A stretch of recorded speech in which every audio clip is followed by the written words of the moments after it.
This morning, 26 days into the search, two federal law enforcement sources tell NBC News officials are working on turning Nancy Guthrie's home back over to her family. Several agents at the property Wednesday as part of that plan were seen in the same doorway where an armed, masked man was captured on Nancy's doorbell camera. Here, they appeared to analyze something on a sliding glass door.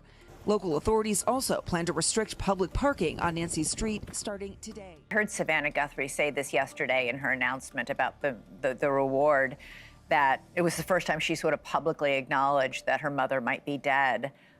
I mean, we are now more than 3 weeks into this case, into this search. What are the chances Nancy Guthrie is still alive? Well, I obviously want to be sensitive, to the family about that. I think just given the facts that, she's 84, she's not in the best of health, she's relatively immobile. I don't think that the chances are high, although I obviously want to hold out hope for the family. And I think Savannah really made the point in her video discussing the new reward that to them, they just want their mother back. Lo que me llamó la atención aquí fue la realidad del terreno. Una mujer de 84 años desapareció sin dejar rastro justo en su propio barrio. Así que la policía local manipuló la cinta de la escena del crimen varias veces, pero entonces apareció una segunda nota de rescate y el FBI acaba de detener a un sospechoso a menos de una hora en coche de la frontera con México. El caso de Nancy Guthrie no fue un robo aleatorio, fue una actuación calculada. La cuestión es, ¿quién fue realmente lo suficientemente inteligente para mover los hilos de todo esto? Todo lo que comparto hoy se basa en los 21 años de experiencia de Art del Cueto en la patrulla fronteriza, lo que vio con sus propios ojos en la escena, los archivos oficiales de la investigación y la nota de rescate que leyó de primera mano. Art del Cueto ha pasado más de 2 décadas en la aplicación de la ley, específicamente en la patrulla fronteriza de los Estados Unidos, vive aquí mismo en esta zona, a poca distancia andando de donde empezó toda esta pesadilla. Cuando alguien trabaja en la frontera durante 21 años, aprende a leer una situación, a mirar la tierra y ver una historia. Pero ahora mismo, la situación con Nancy Guthrie está evolucionando más rápido de lo que nadie puede seguir el ritmo. Para el resto del país, Nancy es la madre de 84 años de la presentadora de Two Days, Savannah Guthrie, pero para Del Cueto y para la gente que vive en el desierto es una vecina, y en las últimas 24 horas esta investigación se ha puesto completamente patas arriba. Tuvo que profundizar en esto porque el cambio de impulso es demasiado grande para ignorarlo. Pasaron de ser una investigación local estancada y confusa a una cacería federal a gran velocidad de la noche a la mañana. Lo que ocurrió después cambió por completo la dinámica del caso. Durante días, los observadores observaron a los agentes del sheriff del condado de Pima prácticamente torpes en la oscuridad, pero entonces el FBI intervino oficialmente y tomó el volante, y no se limitaban a tomar notas y hacer preguntas con educación. Bajaron el martillo. Estamos hablando del despliegue de equipos SWAT fuertemente armados que salen de la oficina del sheriff, y esto es importante. También trajeron al equipo de rescate de rehenes del FBI, conocido como HRT. Si no estás familiarizado con las unidades tácticas de las fuerzas del orden, necesitas entender qué es la HRT. Estos son los mejores de los mejores.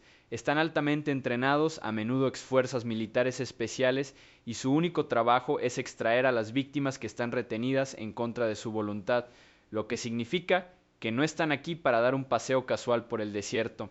El FBI no traslada al equipo de rescate de rehenes por todo el país a menos que tengan un objetivo muy específico y accionable. No hacen despliegues precautorios por robos locales. Están aquí porque las cosas se han vuelto muy reales. Debido a ese agresivo impulso federal, las fichas de dominó finalmente empezaron a caer. Las noticias de última hora confirmaron que una persona ha sido detenida para ser interrogada en relación con la desaparición de Nancy. Las autoridades están siendo muy cuidadosas con sus palabras ahora mismo. No están etiquetando oficialmente a esta persona como sospechosa, pero simplemente es una persona de interés que está siendo interrogada.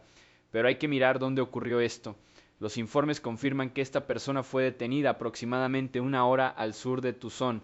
La razón por la que esto importa es que 1 hora al sur de Tucson te sitúa prácticamente justo en la frontera mexicana, está extremadamente cerca de la línea, no envías equipos tácticos a la región fronteriza solo por una corazonada. El rastro de migas de pan, ya fuera digital o físico, llevó a los agentes federales directamente a ese lugar. Mientras tanto, mientras las tropas en tierra levantan polvo cerca de la frontera, una enorme bomba digital fue lanzada justo en la ciudad. Ha llegado oficialmente una segunda nota de rescate.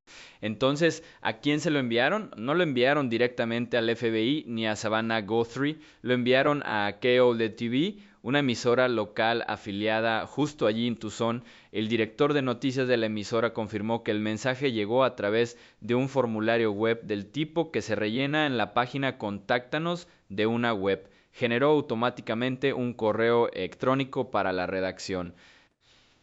El caso es que los remitentes claramente intentan jugar al gato y el ratón de alto riesgo.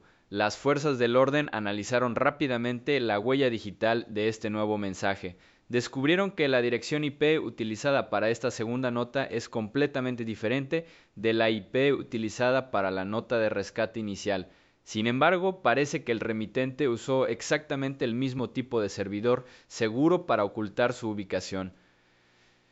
En otras palabras, están usando enmascaramiento digital sofisticado, pero dejan una firma distintiva.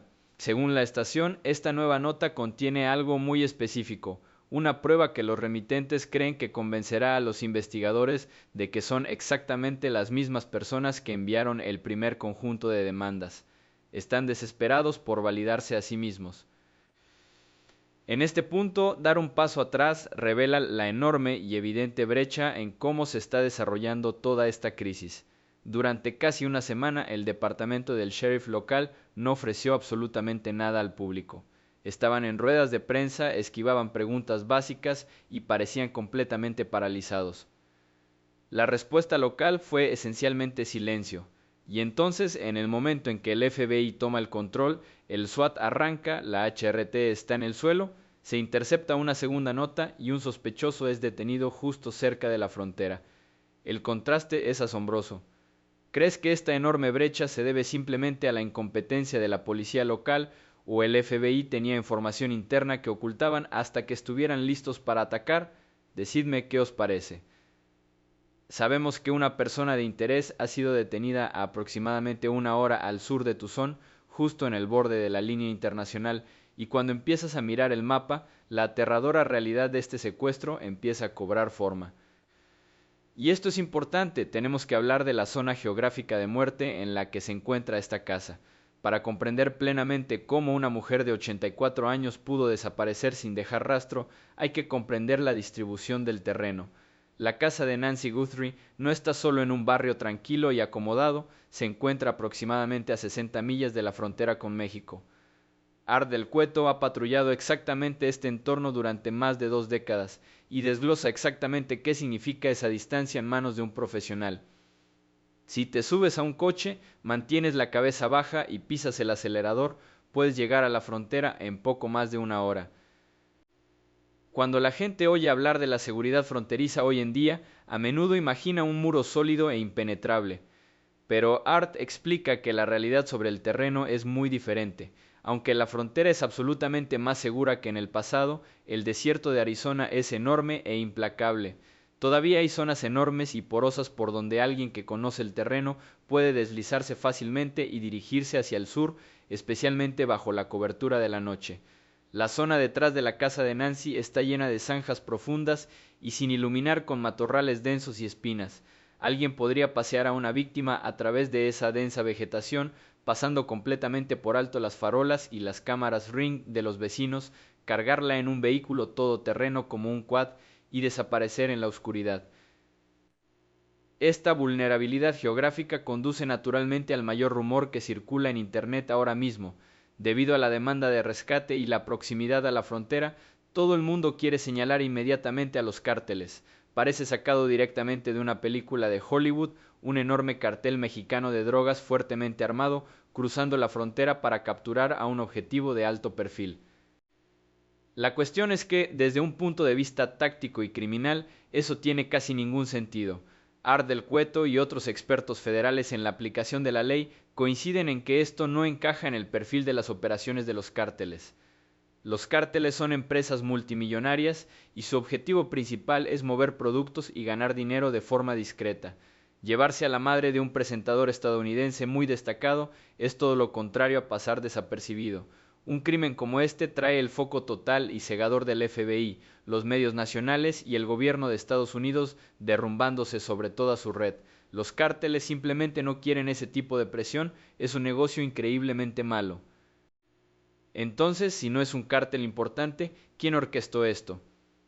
La teoría de trabajo, fuertemente respaldada por la evidencia y la amplia experiencia transfronteriza de Art, apunta a una banda callejera organizada o a una banda criminal transnacional. En los últimos años ha habido un aumento significativo de bandas criminales que operan desde América Latina y que viajan hacia el norte específicamente para atacar barrios acomodados y de alto nivel. Estos grupos están lo suficientemente organizados como para llevar a cabo un ataque selectivo, asegurar un rehén y exigir criptomonedas, pero carecen de la disciplina estricta y discreta de un cártel. Conocen los caminos secundarios, saben cómo explotar el paisaje local y saben exactamente a qué velocidad deben moverse. Esto nos lleva al elemento más angustioso de todo este caso, el reloj médico que corre. Cuando Nancy fue llevada, su familia hizo un desesperado llamado público, dejando claro que sufre una condición que requiere medicación especializada. No puede pasar más de 24 horas sin ella con seguridad. A medida que pasan los días, la línea temporal se extiende mucho más allá de esa ventana crítica. Tu primer instinto es el pánico absoluto. Si está retenida en un escondite improvisado en el desierto, está en grave peligro inmediato. Pero Art señala un lado positivo profundamente inquietante, casi paradójico, en esta pesadilla geográfica. Si los captores de Nancy lograron contrabandearla a través de la frontera hacia México, en realidad les resulta mucho más fácil mantenerla con vida. En Estados Unidos, que le surtieran la receta específica sin su presente levantaría enormes sospechas y dejaría un rastro documental para que el FBI lo siguiera. Pero en México, el mercado médico funciona de forma diferente. Sus captores podrían entrar fácilmente en una farmacia y comprar la medicación que le salva la vida, sin hacer preguntas. Aunque no la hayan llevado al otro lado de la frontera y siga retenida en algún lugar de la zona de Tuzón, la proximidad a México sigue siendo un papel crucial. Debido a la cultura transfronteriza, Art señala que aquí mismo en la ciudad hay un mercado subterráneo próspero. Hay negocios en Tuzón donde puedes comprar estos medicamentos a escondidas completamente fuera de los registros. Paradójicamente, ser secuestrada tan cerca de la frontera podría ser precisamente lo que les dé a sus captores la capacidad logística para mantenerla respirada mientras esperan su rescate de Bitcoin. Lo que me llamó la atención aquí fue lo quirúrgicamente que estos criminales aprovecharon la distancia geográfica. No eligieron una casa acomodada al azar, eligieron una casa con temporizador de escape incorporado. Sabían que la policía local estaría atascada en burocracia y ordenanzas de iluminación. Sabían que el FBI tardaría horas, quizá días, en movilizarse oficialmente, montar un centro de mando y crear un perfil. Y sabían que en esta zona concreta de Arizona basta con 1 hora de viaje para desaparecer completamente al otro lado de una frontera internacional. Han convertido el mapa en un arma, usaron el desierto y la frontera como escudo, dejando a las fuerzas del orden retorciéndose en la tierra mientras ellos desaparecían en el vacío. El desierto no revela fácilmente sus secretos, pero las pruebas finalmente empiezan a desentrañar este caso de par en par. Voy a seguir siguiendo cada pista, cada fragmento de grabación filtrada y cada movimiento que haga el FBI. Si quieres seguir esta investigación conmigo mientras descubrimos la verdad sobre lo que realmente le ocurrió a Nancy Guthrie, por favor haz clic para suscribirte al canal. Pero si estás pensando que toda esta operación fue llevada a cabo por algún sindicato criminal impecable y altamente disciplinado que no dejó absolutamente ningún rastro, estás completamente equivocado. Esta investigación ha estado plagada de puntos ciegos desde el principio, pero a veces la pura estupidez del criminal es precisamente lo que provoca la mayor ruptura en el caso. Hablemos de esa grabación de seguridad. Al principio, todos nosotros de aquí pensábamos que nunca íbamos a grabar al intruso en la puerta principal. ¿Por qué? Porque Nancy Guthrie no había pagado el servicio de suscripción en la nube para su cámara Nest. Cuando no pagas la tarifa, la cámara no guarda el vídeo. La policía local básicamente se rindió ante ese bloqueo tecnológico. Pensaron que era un callejón sin salida. Después, el FBI intervino y trabajó directamente con Google, la empresa matriz de Nest, gracias a sus alianzas especializadas con el sector privado y sus avanzadas capacidades de recuperación de datos, lograron resucitar ese metraje supuestamente muerto, y lo que reveló esa cinta, sinceramente, hace que cualquiera que haya pasado una carrera en las fuerzas del orden simplemente niegue con la cabeza incrédulo. Cuando vi este vídeo, la imagen que aparece es la de un hombre enmascarado de pie justo en la puerta de Nancy en plena noche. Pisa el porche, presumiblemente preparándose para cometer un crimen masivo y de alto riesgo. La cuestión es que la forma en que este tipo se comporta es justo lo opuesto a la de un secuestrador profesional o a un operativo altamente entrenado del cártel. Solo mira sus manos, lleva unos guantes increíblemente gruesos, no son guantes tácticos y delgados que permiten precisión y control del gatillo. Se parecen exactamente a los gruesos guantes de neopreno que se usan comúnmente en dispensarios de cannabis. En esos centros los llevan porque no quieren estar cambiando de guantes constantemente para evitar contaminación cruzada, o quizá, en su paranoia por dejar huellas, se puso torpemente una docena de guantes finos unos encima de otros. Sea cual sea la razón, hace que sus movimientos de manos sean increíblemente torpes. Lo que ocurrió después es realmente el punto álgido de la hora amateur. Este tipo de repente se da cuenta de que hay una cámara apuntando directamente a su cara. Ahora bien, un profesional experimentado lo neutralizaría inmediatamente, pintaría con spray la lente, cortaría el cable o al menos bajaría la capucha y giraría completamente la cara para evitar el ángulo. ¿A qué se dedica este tipo? Se gira hacia el jardín, literalmente arranca una salvia del jardín delantero y torpemente intenta usarla para cubrir el objetivo de la cámara. Está allí de pie, agitando una rama rota sobre el objetivo con una mano mientras golpea y golpea la cámara repetidamente con la otra. Es absurdo, parece un sketch de comedia barato, no la ejecución de un plan de rehenes multimillonario. Y esto es importante, tienes que fijarte en cómo lleva su arma. Este tipo está visiblemente armado, pero en lugar de usar una funda táctica adecuada y segura bajo el brazo o en la cadera, tiene una pistola clavada directamente en la cintura delantera de sus pantalones. En las fuerzas del orden y las unidades de pandillas, a esto lo llamamos Mexican Carry. Es una característica de las bandas callejeras y de los matones de bajo nivel. Es como los hombres llevan cuando quieren parecer intimidantes, no como tú llevas si tienes entrenamiento real en armas de fuego. Es increíblemente peligroso. Para empeorar las cosas, la funda que lleva está claramente diseñada para un tipo de arma completamente diferente. Ha metido con fuerza el arma equivocada en ella. Todo el conjunto se balancea aparentemente sujeto solo por una correa suelta. Con un arma tan descuidado, si las cosas se torcen de repente, es más probable que se dispare en la pierna o que suelte el arma antes de sacar el arma limpiamente.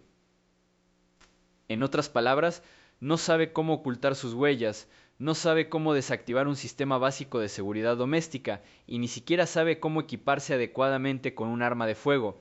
Por eso mismo, cuando hablo de estas imágenes, llamo al tipo bufón. Todo su atuendo, la forma en que se mueve torpemente en el porche, todo parece un disfraz de Halloween terrible. Por eso, de repente nos enfrentamos a un enorme vacío lógico en esta investigación. Soy una de las pocas personas fuera del grupo de trabajo inmediato que ha visto y leído la primera carta de rescate. Lo he leído línea por línea. Aunque la persona que la escribió puede no ser un estudioso literario, el contenido de esa carta es muy específico. El autor conocía detalles íntimos sobre la disposición del interior de la casa que hacían que la amenaza pareciera completamente legítima, el cálculo frío, las demandas específicas de Bitcoin, la inteligencia organizativa necesaria para redactar esa nota. Nada de eso encaja con el torpe idiota que vemos torpemente con su funda desajustada y una rama sabia en la cinta de seguridad. Así que la imagen empieza a enfocarse mucho más nítida y perturbadora. No hay absolutamente ninguna manera de que este tipo actuara solo. A menudo, los criminales inteligentes son lo suficientemente inteligentes para planificar el trabajo, pero son demasiado arrogantes o perezosos para ensuciarse las manos. Casi con toda seguridad hay un cerebro no identificado escondido en las sombras que elaboró el plan perfecto en papel, mientras que este bufón enmascarado no es más que un matón contratado. No es nadie empujado a la primera línea para hacer el trabajo físico desordenado de arrebatar a un ser humano. Lo que nos dice que la torpeza de este músculo contratado es en realidad la variable más peligrosa de toda la ecuación. Los profesionales son peligrosos porque saben exactamente lo que hacen, pero un aficionado es probablemente el doble de peligroso porque no sabe lo que hace y es impredecible. Cuando las cosas no salen exactamente según lo planeado, los aficionados entran en pánico. Un plan de rescate cuidadosamente orquestado podría fácilmente convertirse en una escena del crimen violenta y caótica simplemente porque el tipo que sostiene el arma no sabe cómo manejar la presión. Este tipo es demasiado amateur para un secuestro multimillonario. ¿Realmente lo prueba este detalle? ¿Crees que este tonto actuó completamente por su cuenta o es solo un peón contratado para hacer el cebo? Déjame saber en los comentarios. Cuando miras una escena del crimen, la evidencia física suele decirte lo que pasó, pero la línea temporal te dice por qué. Cuando reviso un expediente, no solo miro la tierra o las ramas rotas, miro el reloj. Y en el caso de Nancy Guthrie, la línea temporal que estamos viendo es fácilmente la pieza más aterradora y contradictoria de todo el rompecabezas. Lo que ocurrió después en esas imágenes de seguridad es lo que separa por completo un crimen callejero común de una pesadilla altamente calculada. Sabemos que el hombre con la funda de pistola desparejada y los guantes ridículamente gruesos se acercó a la puerta principal, trasteó con la cámara y luego entró. Y luego se quedó en esa casa durante 41 minutos agonizantes. Si has pasado tiempo con la policía, sabes exactamente cómo funciona una invasión o robo a domicilio estándar. Vivo aquí mismo en la zona de Tucson y como en cualquier gran ciudad tenemos nuestra cuota de delincuencia local. Tenemos personas que luchan contra la adicción y que entran a la fuerza en una casa solo para robar una televisión o un teléfono y hacer una calada rápida. Pero esos delincuentes actúan estrictamente con la velocidad. Es una operación de robo y robo. Pateas la puerta, coges lo que tenga valor y sales corriendo tan rápido como tus piernas te permiten. Normalmente aparecen y salen en menos de 5 minutos. La cuestión es que quedarse dentro de una casa durante 41 minutos va en contra de todos y cada uno de los instintos de supervivencia que tiene un ladrón. Un intruso no tiene prisa por irse solo cuando sabe con certeza absoluta que tiene control total sobre el entorno y las personas dentro. 41 minutos es una eternidad en el mundo criminal. Significa que esta persona estaba sometiendo a la víctima, buscando metódicamente objetos concretos o quizás incluso esperando a que un vehículo de transporte llegara por detrás a través del desierto. Se tomaron su tiempo. Por eso tenemos que analizar detenidamente la siguiente gran contradicción: cómo entró realmente en la casa. Durante una de las primeras ruedas de prensa, el sheriff del condado de Pima declaró explícitamente que no había señales de allanamiento. Deja que eso te asimiles un momento. No había cristales rotos, no había marcos de puertas astillados, no hubo cerraduras pateadas. En otras palabras, este tipo no tenía que abrirse paso a la fuerza. Entonces, ¿cómo cruzó el umbral? O bien la puerta estaba completamente sin cerrar, o de alguna manera había conseguido una llave, o alguien la había abierto voluntariamente. Muchas casas en estos bonitos barrios de Tucson tienen puertas de seguridad metálicas pesadas sobre sus entradas principales, específicamente para evitar robos. Es increíblemente inquietante pensar que una mujer de 84 años desenganchara voluntariamente una puerta mosquitera y abriría su casa en plena noche a un hombre enmascarado que llevaba un arma. Lo que significa que tenemos que empezar a mirar posibilidades más oscuras. Había alguien más ya dentro de la casa con Nancy y ese bufón en la puerta era solo el músculo que llegaba tarde o conocía a la persona que llamaba a la puerta. Y esto es importante, hay que fijarse bien en su equipo en el vídeo. El tipo lleva una chaqueta y una mochila con material reflectante, pero presta mucha atención a la forma de esa bolsa. La mochila parece estar completamente llena antes incluso de que entre en la casa. Trabajé durante muchos años en una prisión de máxima seguridad antes de mi etapa en la patrulla fronteriza y pasé mucho tiempo hablando con los internos para entender cómo operaban. Te lo digo ahora mismo, no se lleva una mochila pesada y llena de relleno a una casa si tu objetivo es cometer un robo. Un ladrón trae una bolsa vacía para tener espacio para sacar los objetos robados. Entonces, si su bolsa ya estaba llena al subir al porche, ¿qué había traído exactamente? Trajo bridas, cinta americana, sedantes, trajo ataduras especializadas para mover silenciosamente a una anciana al oscuro desierto. La mochila llena es una señal de alarma enorme. Obviamente el robo no era el motivo aquí, no fue un crimen aleatorio de oportunidad, esta fue absolutamente una operación dirigida. Eligieron específicamente esta casa, vinieron preparados con las herramientas que necesitaban y se quedaron casi una hora para asegurarse de que el trabajo se hiciera exactamente como querían. Cuando juntas todo esto, la imagen es escalofriante.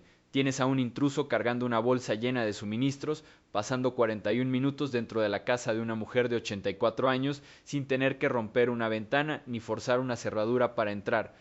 Si te pusieran en la piel de los investigadores ahora mismo, viendo estos detalles concretos, ¿creerías que la víctima realmente conocía al intruso o al menos le abrió la puerta voluntariamente?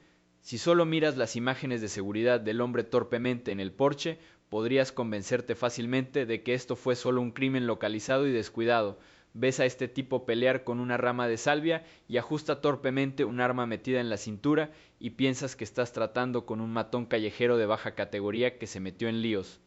En otras palabras, si la evidencia visual fuera lo único que tuviéramos para apoyarnos, el perfil de nuestro sospechoso sería el de un aficionado desesperado y desorganizado. Uno pensaría que entró a la fuerza, entró en pánico y secuestró a Nancy en medio del caos, pero la evidencia visual es solo la mitad de la historia, y la otra mitad destruye por completo esa narrativa. Como llevo más de 2 décadas trabajando en este ámbito, sigo manteniendo vínculos profundos dentro de la comunidad policial local. Conozco a la gente que trabaja en estos escritorios. Gracias a esa red pude acceder exclusivamente a algo que el público general no ha visto. De hecho, he visto la primera nota de rescate, lo he leído. He procesado exactamente el lenguaje que usaron para exigir dinero por la vida de una mujer de 84 años. No puedo citar la letra palabra por palabra. Hay una investigación activa y altamente volátil del FBI en curso y la formulación exacta de esa demanda es una prueba de contención, pero puedo decirte exactamente cómo es el perfil psicológico de esa carta. Y déjame decirte, es aterradoramente clínico. Cuando tratamos con secuestros o extorsiones, a menudo vemos demandas frenéticas y emocionales. Vemos notas garabateadas o llamadas telefónicas caóticas. Esto no era eso. El intelecto detrás de esta carta es frío, calculador y altamente organizado. No pidieron simplemente que dejaran una bolsa de dinero en un contenedor, exigieron millones de dólares y exigieron específicamente que el pago se procesara en Bitcoin. Configurar una cartera cripto segura, enrutar una transferencia digital de esa magnitud y saber cómo mover esa criptomoneda por la dark web para que el gobierno federal la haga completamente irrastreable y no sea algo a nivel de calle. Eso requiere un tipo muy específico y avanzado de alfabetización tecnológica, requiere paciencia, requiere un plan impecable. Pero la demanda de criptomonedas ni siquiera es la parte más preocupante del billete. El aspecto más escalofriante es la conciencia espacial escrita en esas páginas. El autor de esa carta no solo conocía el nombre de Nancy ni el patrimonio neto de su hija, describieron detalles específicos sobre el interior de su casa. Conocían la distribución. Mencionaron cosas que un criminal aleatorio que inspecciona el barrio desde un coche aparcado nunca podría saber. No se puede extraer este tipo de información de una vista satelital de Google Earth. Cuando trabajas en un caso, tienes que separar a los bromistas de los verdaderos depredadores. Recibimos demandas falsas de rescate todo el tiempo de oportunistas que intentan sacar provecho de una tragedia. Pero cuando leí los detalles específicos e íntimos de la casa que se mencionan en ese texto, se me heló la sangre. En mi evaluación profesional, la carta era suficientemente legítima. Era una prueba innegable y contundente de que quien lo escribió tenía acceso sin restricciones al interior de su casa antes del secuestro o bien estaba recibiendo información de una fuente interna, un contratista, un conocido descontento, alguien que había estado físicamente dentro de esos muros y memorizado el plano. El problema es que, cuando pones esa nota de rescate tan sofisticada e íntimamente detallada sobre la mesa justo al lado de las imágenes de la cámara de Nest, todo el expediente del caso se contradice violentamente. El intelecto de esa carta no encaja en absoluto con el comportamiento ridículo y torpe del bufón en el porche. Simplemente no puedes conciliar ambos perfiles. ¿De verdad debemos creer que el tipo que ni siquiera sabía cómo proteger correctamente su propia arma es un genio de las criptomonedas? Se supone que debemos creer que un hombre que intentó derrotar una cámara de timbre comercial agitando una ramita rota delante de ella es exactamente el mismo fantasma digital que montó un servidor seguro cifrado e irrastreable para extorsionar a un presentador nacional de televisión. Absolutamente no. Es una imposibilidad matemática. Esta flagrante contradicción nos obliga a mirar la teoría de las dos personas. Estamos ante una tubería criminal gravemente fracturada. No tengo ninguna duda de que hay al menos dos actores distintos implicados en la ejecución de este secuestro. Primero, tienes al cerebro. Este es el fantasma tirando de las cuerdas desde detrás de un teclado. Esta persona es inteligente, paciente y conoce íntimamente a la familia Guthrie. Ellos orquestaron el asesinato, redactaron el guión perfecto y aterrador, establecieron la infraestructura digital para recaudar los millones sin ser descubiertos, mantuvieron las manos completamente limpias de la escena física del crimen. Pero el cerebro necesitaba a alguien que realmente hiciera el trabajo duro, necesitaban a alguien que cruzara el umbral, que se enfrentara a las cámaras y asumiera todo el riesgo físico de someter a un ser humano. Así que contrataron a un aficionado, encontraron a un tipo de bajo nivel, le entregaron una mochila llena de provisiones, quizá le dieron un anticipo en efectivo y le indicaron el objetivo. El cerebro es el cerebro. El tipo del vídeo es simplemente el músculo desechable. Y aquí es exactamente donde toda la operación se vuelve increíblemente peligrosa. El cerebro podría haber querido una extracción limpia, silenciosa y profesional, pero pusieron la ejecución de ese plan en manos de un necio impredecible. Tenemos a un genio oscuro escribiendo el guión y a un completo aficionado actuándolo en el escenario. Cuando un aficionado se queda solo dentro de una casa durante 41 minutos con una anciana, se instala el pánico, el plan se viene abajo. La cuidadosa y no violenta estrategia de rescate del cerebro no significa absolutamente nada en cuanto el matón contratado se asusta y comete un error fatal. La desconexión entre el cerebro y el músculo no es solo una pista, es la variable más aterradora en la lucha por la supervivencia de Nancy Guthrie. Mientras tanto, mientras los equipos tácticos levantan polvo cegador a lo largo de la frontera sur y las unidades K9 rastrean cada cauce seco, detrás de la casa de Nancy Guthrie, un segundo frente está estallando silenciosamente. Este frente no ocurre en la tierra agrietada ni en el desierto de Arizona, se desarrolla íntegramente en el ciberespacio, enterrado bajo capas complejas de cifrado digital, y aquí es donde las cosas se vuelven increíblemente aterradoras, pero también muy calculadas desde un punto de vista investigativo. Como sabemos por la nota inicial de rescate, las personas detrás de esta desaparición no son los criminales tradicionales. No están pidiendo que tiren una bolsa de dinero en efectivo a un contenedor o que la dejen en una parada de autobús destartalada como se ve en las películas.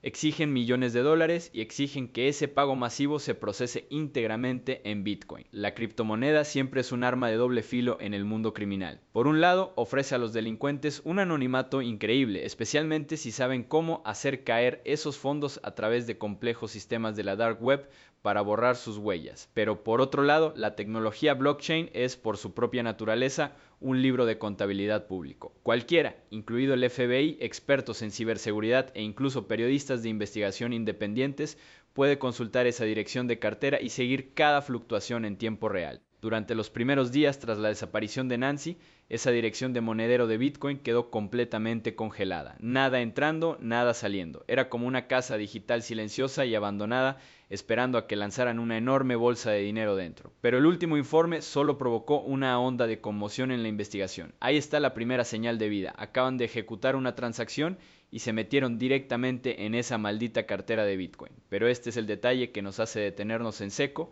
La cantidad transferida no es los millones de dólares que exigieron, no es la mitad del rescate, ni siquiera un pago de buena fe de la familia Guthrie para ganar tiempo. Esa transacción valía apenas $300. Cuando miras ese número desde la perspectiva de un tipo con 21 años en la aplicación de la ley, tu cerebro se divide inmediatamente en dos líneas de razonamiento. ¿Por qué alguien enviaría $300 a una cuenta que está siendo tan vigilada por el FBI en un caso de extorsión multimillonaria? La primera teoría y una dura realidad en el crimen moderno. Esto podría ser simplemente una bandada de ciberbuitres intentando aprovecharse de una tragedia. Cuando detalles filtrados sobre un caso empiezan a difundirse por los medios, pequeños fragmentos de información a veces escapan del control policial. Existen miles de redes profesionales de estafas cibernéticas operando fuera de las fronteras de Estados Unidos, especialmente en países como Rusia o Nigeria. Estos tipos son personas de bajo nivel reuniendo información para obtener beneficios. Sí, de alguna manera, una parte de esta dirección de monedero de Bitcoin se expuso en un foro o foro clandestino. Estos hackers podrían estar tanteando el terreno. Aportan una pequeña cantidad, con la esperanza de crear algún tipo de fallo en el sistema blockchain o manipular psicológicamente a la familia de la víctima haciéndose pasar por una facción disidente del grupo de secuestradores. En el inframundo No hay honor entre ladrones, los estafadores siempre están dispuestos a canibalizarse entre ellos, aprovechándose del caos de una investigación activa solo para ganar unos cientos de euros. Sin embargo, si me preguntas a alguien que ha trabajado codo con agentes federales y sabe exactamente cómo operan, me inclino mucho por la segunda teoría. Es muy probable que se trate de una trampa digital increíblemente despiadada y sofisticada tendida por el propio FBI. En el mundo de la inteligencia e investigación, llamamos a esta táctica hacer cosquillas en la red. Esta es la parte que no pude superar. Exigen millones de dólares, pero la cuenta solo fluctúa en $300. Esto es claramente una prueba psicológica de los investigadores. Piénsalo lógicamente. La dirección IP de la nota de rescate estaba fuertemente protegida por servidores de alta seguridad.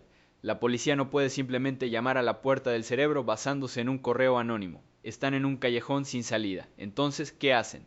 Necesitan que su enemigo se mueva. Necesitan que cometan un error. Al inyectar discretamente una pequeña cantidad de dinero de solo $300 en esa cartera de Bitcoin, el FBI está activando proactivamente un sistema de alarma. Es exactamente como dejar caer una sola gota de sangre en las profundidades del océano y esperar a ver qué tiburón nada para morder. Tienes que entender la psicología de un criminal en cuanto esos $300 caen en la cartera. Probablemente el sistema de los secuestradores les envía una notificación automática. ¿Cuál es el instinto natural de cualquier delincuente cuando de repente ve movimiento financiero en su cuenta de extorsión? Curiosidad extrema. Se van a preguntar, ¿es la prueba familiar una transacción o nuestro sistema está siendo hackeado? Y ese instinto les impulsará a iniciar sesión inmediatamente en la cuenta para ver qué está pasando. Y ese es el momento exacto en que firman la sentencia de muerte para toda su operación. En cuanto el cerebro usa un dispositivo físico, ya sea un teléfono, un portátil o una tablet, para iniciar sesión en esa cartera de Bitcoin y comprobar esos $300, la red del FBI ya está esperando. Con todo el peso del gobierno federal y de los mejores expertos en descifrado, les importa un comino esos baratos $300. Les importa quién acaba de abrir la puerta, quieren rastrear al fantasma digital que tocó la cartera, atravesar las capas de VPN, extraer su dirección IP real y localizar sus coordenadas GPS exactas antes de que pueda desconectarse. Esos $300 no son un pago de rescate, es una trampa electrificada para ratones, zumbando y esperando a su presa. Es una declaración rotunda que el FBI no está esperando pasivamente a que los delincuentes dicten las condiciones en la oscuridad. Están atacando proactivamente justo en el corazón del sistema que estos arrogantes cerebros creían completamente seguro. Mientras la policía local del condado de Pima seguía manipulando la cinta física de la escena del crimen, en 4 ocasiones las fuerzas federales ya habían empezado a apretar una soga invisible en el ciberespacio. La aparición de estos $300 nos deja una cosa muy clara: la guerra psicológica ha comenzado oficialmente. El FBI está jugando un juego de gato y ratón de alto riesgo y las personas detrás de la desaparición de Nancy Guthrie están siendo perseguidas agresivamente en todos los frentes, ya sea escondidas en la frontera mexicana o detrás de las líneas de código más sofisticadas. Ahora mismo el más mínimo error les costará la libertad. Mientras el FBI lanza su red agresivamente en el ciberespacio y equipos tácticos fuertemente armados rastrean la zona cerca de la frontera con México, tenemos que volver al punto de partida, volviendo a la verdadera casa de Nancy Guthrie en Tucson, porque por muy sofisticados que sean estos cerebros en el espacio digital, el crimen físico tenía que ocurrir sobre el terreno. El intruso caminaba por esa tierra del desierto, sus neumáticos dejaron huellas en esa grava. En una investigación criminal, la escena inicial del crimen es la caja negra que contiene toda la verdad, pero lo que ocurrió en la residencia de los Guthrie durante esos primeros días no fue solo negligencia, fue un desastre procesal, un desastre tan catastrófico que hace que cualquiera que haya llevado un uniforme de la ley se agarre la cabeza por pura frustración. Empecemos con la cinta amarilla de la escena del crimen. Cualquiera, aunque solo haya visto programas de detectives en televisión, conoce la regla de oro. Cuando ocurre un delito, subes la cinta, aseguras la escena y no se permite la entrada de personal no autorizado. El polvo del desierto en Arizona es como yeso natural, preserva perfectamente cada huella de neumático, cada roce de una lucha. Pero ¿qué hizo el departamento del sheriff del condado de Pima? Pusieron la cinta de la escena del crimen y luego la quitaron. No solo una vez, lo hicieron 4 veces distintas durante los primeros días críticos de la investigación. ¿Qué significa eso? Significa que cuando la cinta estaba caída, La escena del crimen estaba completamente abierta, periodistas cargados con cámaras pesadas recorrían toda la casa buscando un buen ángulo. Repartidores de Amazon o FedEx se acercaron tranquilamente al porche, pisando exactamente el mismo lugar donde estaba ese bufón enmascarado. Incluso vecinos curiosos podían pasear por allí. Cada huella nueva aplastaba una antigua, cada nueva huella de neumático borraba la estela del vehículo de huida. Por eso, toda la cadena de pruebas físicas fue pulverizada. Ponte en la piel de un abogado defensor que represente a estos secuestradores en los tribunales más adelante. Cuando el fiscal presente una muestra de tierra o una huella recuperada en la escena, ese abogado solo sonreirá y preguntará: «Señoría, ¿cómo sabemos que esta huella pertenece a mi cliente y no al repartidor que pasó por ahí al día siguiente cuando la policía retiró la cinta?».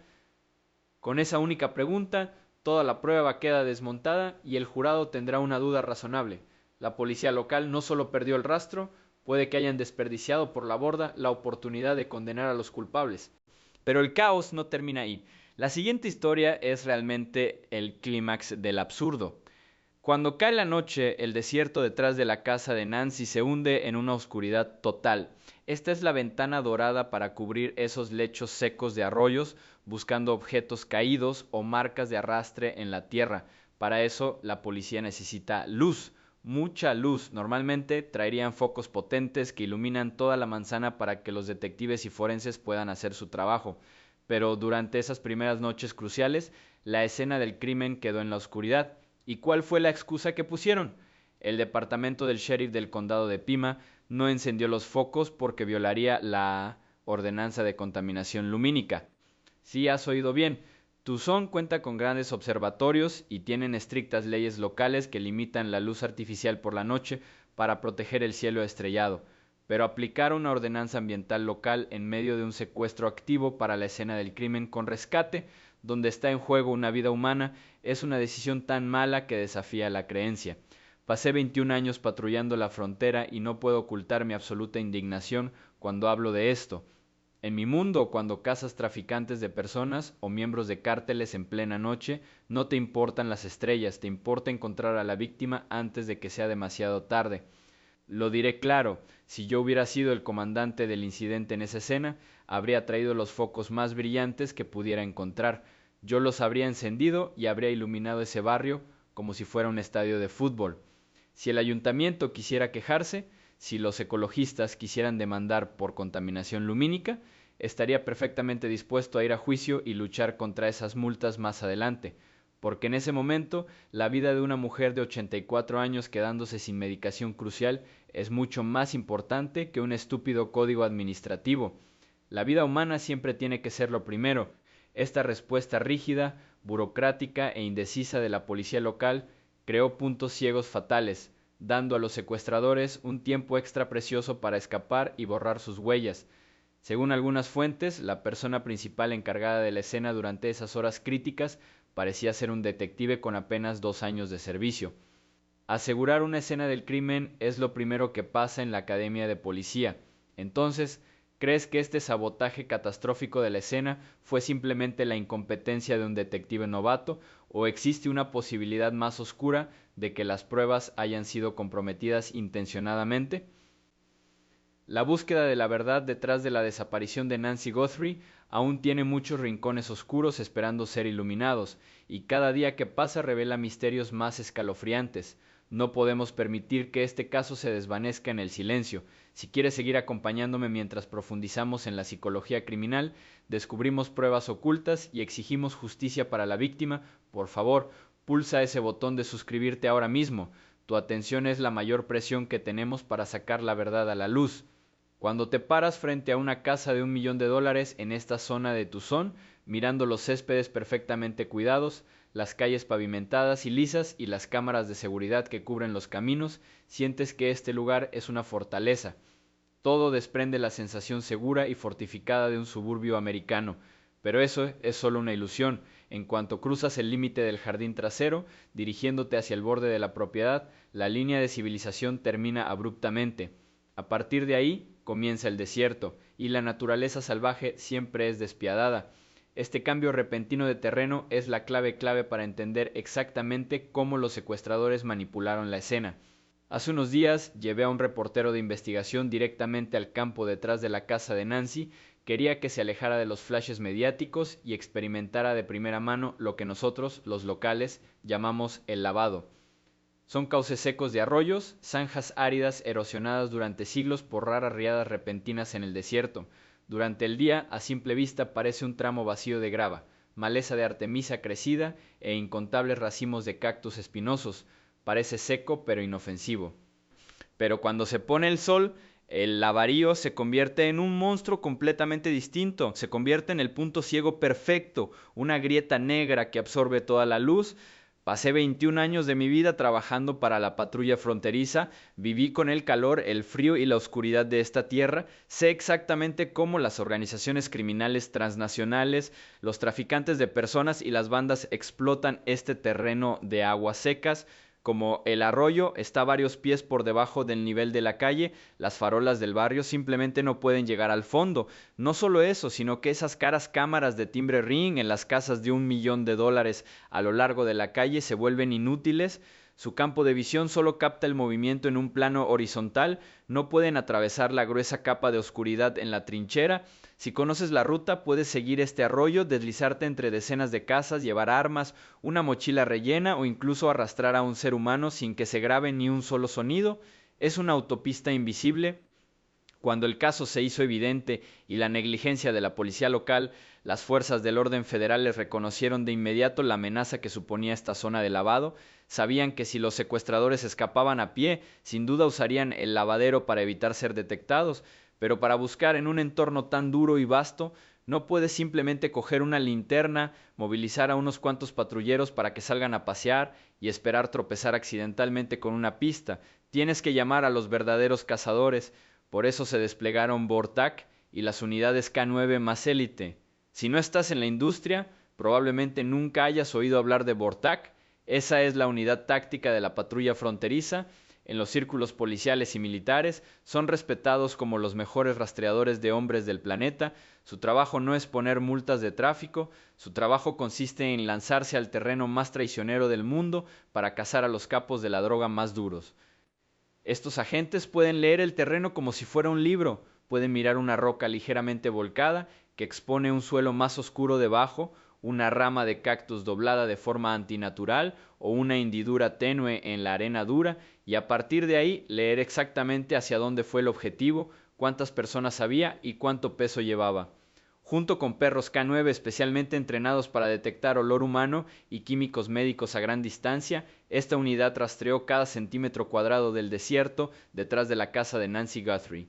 Analicemos la psicología y la realidad de la situación en ese momento. Nancy es una mujer de 84 años, está cautiva, en pánico, y su reloj médico corre horas por hora debido a la falta de medicación.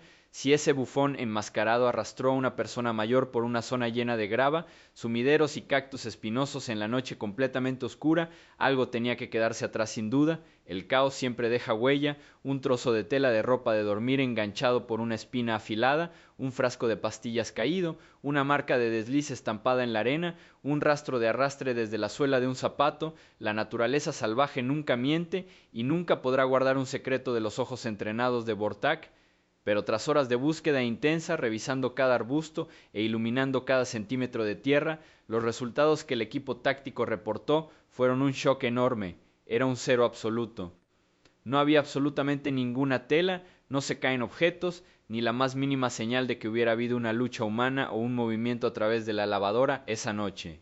El vacío de la escena es a veces el testimonio más inquietante. El equipo K9 no olía nada. El equipo de rastreo no vio nada. Si la mejor fuerza de caza del mundo no pudo encontrar ni un solo rastro en el desierto, ¿crees que fue porque los secuestradores limpiaron demasiado bien o porque la víctima nunca fue llevada allí? En mi trabajo, si Vortak no encuentra una pista, significa que la pista nunca existió. El terreno permaneció intacto. Lo que nos dice que Nancy Guthrie no está siendo escondida en absoluto cerca de esta zona. No la arrastraron a pie por el arroyo para que la retuvieran en alguna casa abandonada o sótano del mismo barrio. Los cerebros eran demasiado inteligentes para aceptar un riesgo tan caótico. Su plan era mucho más frío y móvil. En cuanto la llevaron al cruce del umbral, la empujaron inmediatamente a un vehículo motorizado en ralentí que esperaba cerca. Podría haber sido un camión caja aparcado justo al borde del sendero o un vehículo todoterreno quad inteligentemente escondido en la zona adyacente. Empujaron a la víctima dentro, cerraron las puertas de un portazo y pisaron el acelerador para escapar. La trasladaron muy lejos y muy rápido, antes de que los primeros rayos de sol de la mañana tocaran el desierto, antes de que la policía local pudiera colocar torpemente la primera cinta de la escena del crimen. Nancy Guthrie ya estaba fuera de los límites de la ciudad. El desierto de Arizona no es nuestra víctima, simplemente está ahí parado, actuando como una pantalla silenciosa para fantasmas que desaparecen en la noche, y la pregunta más brutal ahora mismo es, ¿en qué dirección fue ese vehículo? ¿Cruzando fronteras estatales o directamente hasta la frontera mexicana?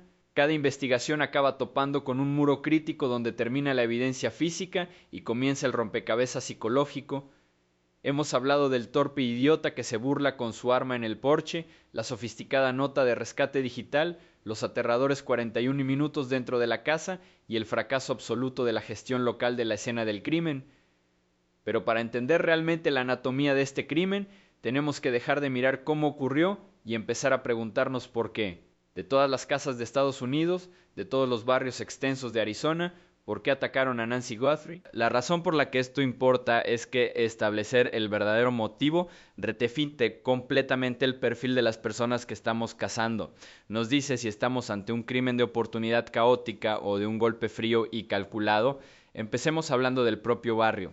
Si conduces por esta zona concreta de Tucson, no estás viendo viviendas de clase media y corriente, estás ante una riqueza seria y consolidada. Son propiedades extensas y multimillonarias, cuentan con sistemas de seguridad de alta gama, un paisajismo perfectamente cuidado y una aura de seguridad absoluta e intocable. Cuando hablo con miembros de pandillas o delincuentes profesionales en mi trabajo, todos comparten exactamente la misma filosofía depredadora.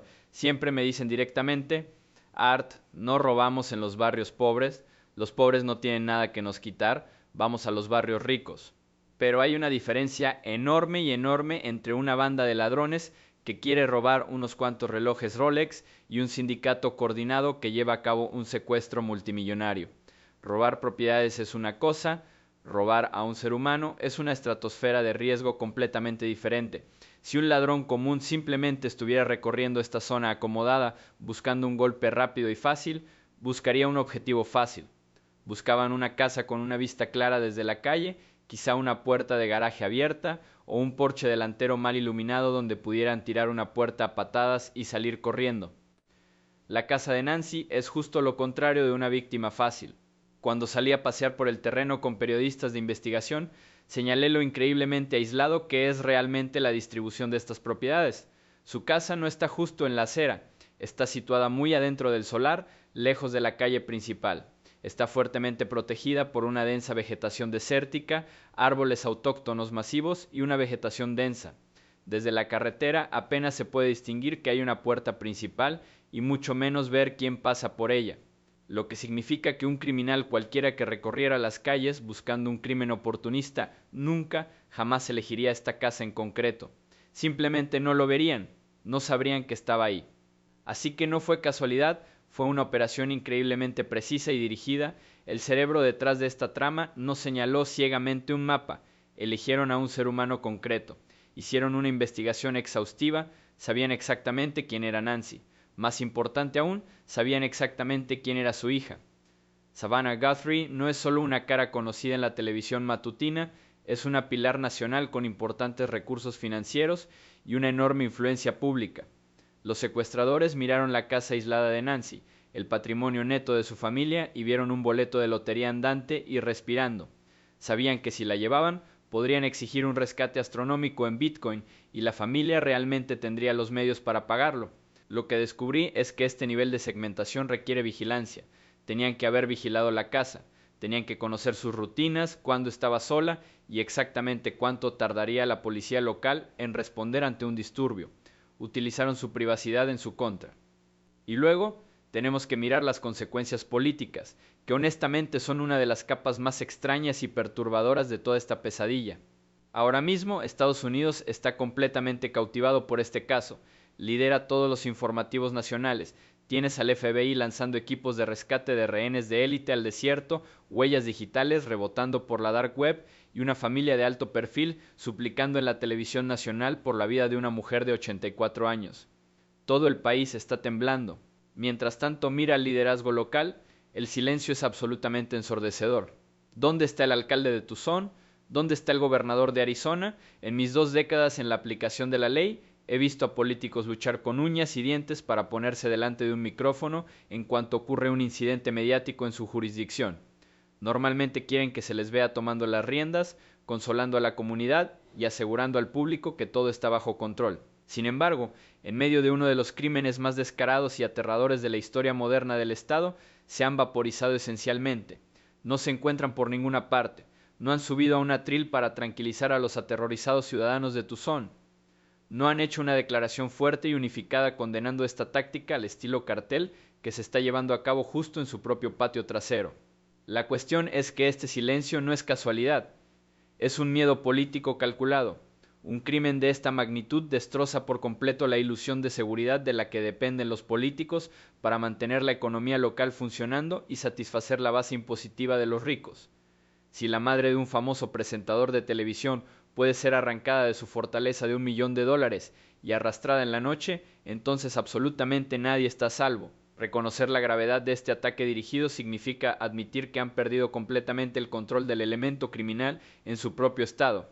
Así que eligen guardar silencio, esperando que el FBI arregle el desastre antes de que el daño político se vuelva permanente.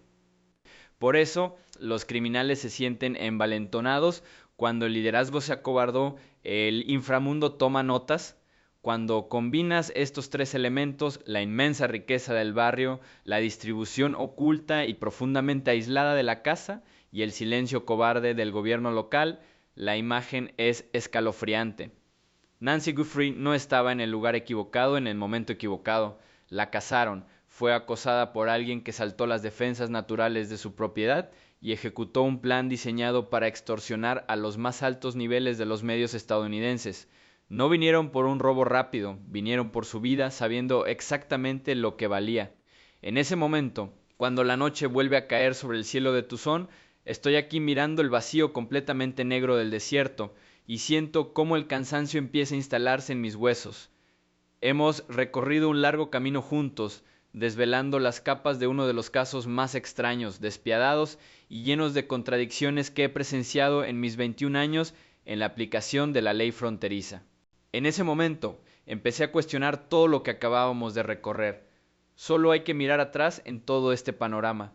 Se siente como 2 piezas de puzzle de cajas completamente diferentes forzadas a juntarse. Por un lado, tenemos a un tipo torpe y aficionado, metiendo un arma en la funda equivocada e intentando cubrir una cámara de seguridad con una patética rama de salvia como si fuera una broma, pero al mismo tiempo tenemos una nota de rescate digital tan sofisticada que exige millones de dólares en Bitcoin, usando servidores altamente cifrados y seguros para burlarse de agentes federales. Tenemos un departamento del sheriff del condado de Pima tan incompetente que perdió el control de la escena del crimen, y de inmediato un equipo de rescate de rehenes del FBI fuertemente armado irrumpe como un huracán, capturando a un sospechoso justo en el borde de la frontera internacional. Todo en este caso es una contradicción dura y contradictoria que se desgarra a sí misma. Lo que descubrí es que el peligro no viene solo de los despiadados secuestradores que hay ahí fuera, también viene de cómo respondemos a la ley los que representamos la ley al delito. La mayor lección que nos deja el caso Nancy Guthrie hasta ahora no es sobre las tácticas sofisticadas ni cómo se esconden los criminales. No. La lección central aquí radica en el proceso de proteger la verdad. La cuestión es que la justicia no ocurre de forma natural y desde luego no es invencible. Está construido sobre los fragmentos más frágiles que quedan en una escena del crimen. Un cabello caído en un porche, una huella marcada en la arena del desierto, una débil huella de neumáticos junto al lavado seco. Cuando esa cinta amarilla sagrada de la escena del crimen es retirada demasiado pronto por la policía local, no solo una vez, sino 4 veces distintas, no abren la puerta para que los medios, vecinos o repartidores entren accidentalmente. Abren la puerta la duda razonable. Cuando se pisotean y alteran las huellas, toda la cadena de pruebas físicas queda completamente pulverizada. lo que significa que, incluso si el FBI desmantela brillantemente toda esta red de extorsión, incluso si descifran todas las carteras de Bitcoin, la verdadera guerra acaba de empezar en los tribunales. Imagínate, ¿qué harán los abogados defensores de alto poder y millonarios con ese lío? Van a ponerse ante un jurado y destrozar cada pieza de prueba.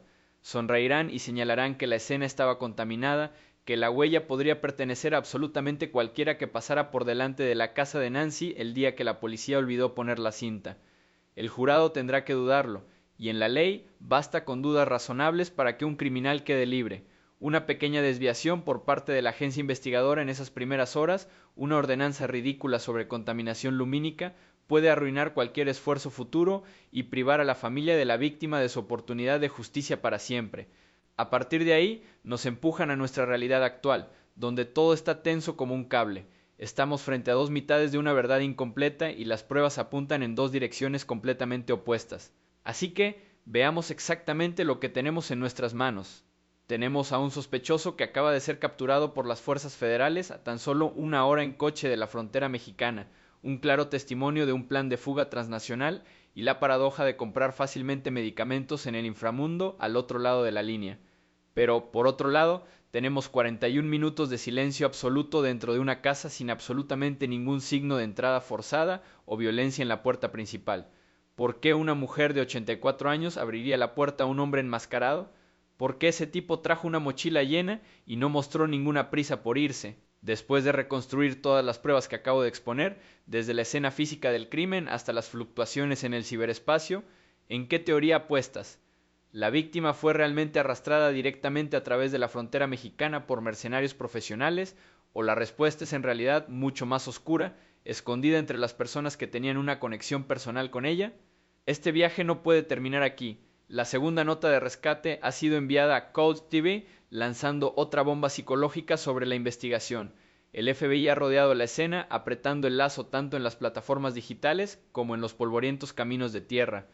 Pero ahora mismo, mientras las sirenas aúllan a lo lejos, mientras los helicópteros barren sus reflectores por las colinas en la inmensa, silenciosa y despiadada oscuridad del desierto de Arizona, la pregunta más inquietante sigue sin respuesta. ¿Dónde está Nancy Giuffre ahora mismo?